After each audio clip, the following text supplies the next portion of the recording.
This channel does not promote any violent, harmful, or illegal activities. All content provided by this channel is meant for an educational purpose only. আরে এই তো হারালাম কয়েকদিন আগে, আবার হাঁটতে হাঁটতে মানে এই তো কল্যাণী স্টেডিয়ামে হারালাম। কারুর শেষ হয়, কারুর শুরু হয়। আমরা তো এখনো অবধি এসজি বাদ দিলে বহু ম্যাচে এগিয়ে আছি।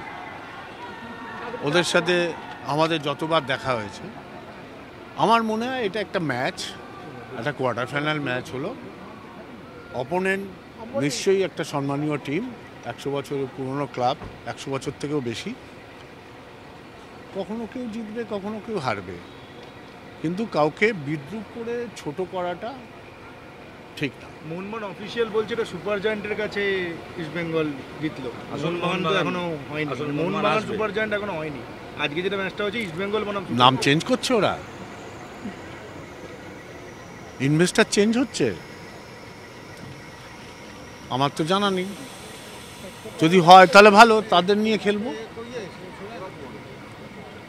তো মোহনবাগান কতবার আইএসএল চ্যাম্পিয়ন হয়েছে? ওই স্যারোগেট ট্যারোগেট বলে না, ওরকম হচ্ছে নাকি?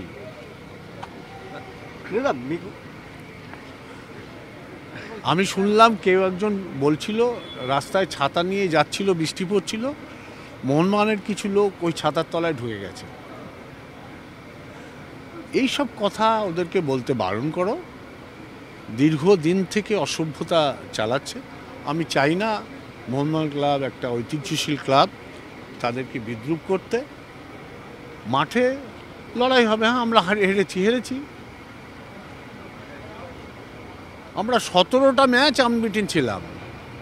তোরা সাংবাদিকরা তো এরকম লিখিস, 17টা ম্যাচ, 1134 দিন আনবিটিন ছিলাম আমরা।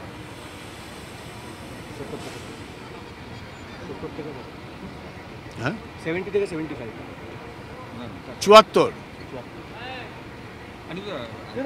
দেখলেন যারা নতুন বিদেশি ওভারঅল মানে এই নতুন টিমটা আস্তে আস্তে তৈরি হবে। ফিট না টিমটা সবে শুরু করেছে। মোহনবাগান একটা বড় টিম, আমাদের থেকে অনেক বড় টিম। ওই টিমটা সাথে খেলা, ফিটনেস লেভেল তো দরকার। আস্তে আস্তে আসবে, লড়াই হবে। ওই আগেরবারের মতো ওরকম হবে না, লড়াই হবে। নেউদা, আপনি বারবার বলতেন যে আজকে ডার্বির দিনে যে মাঠে মস্তানি করতে পারবে সেই, হ্যাঁ, মস্তানি বুদ্ধি করে মস্তানিটা করলো। জানে মোহনবাগান টিম বড় টিম, সেক্ষেত্রে বুদ্ধি করে করেছে। শেষের দিকে দুটো চান্স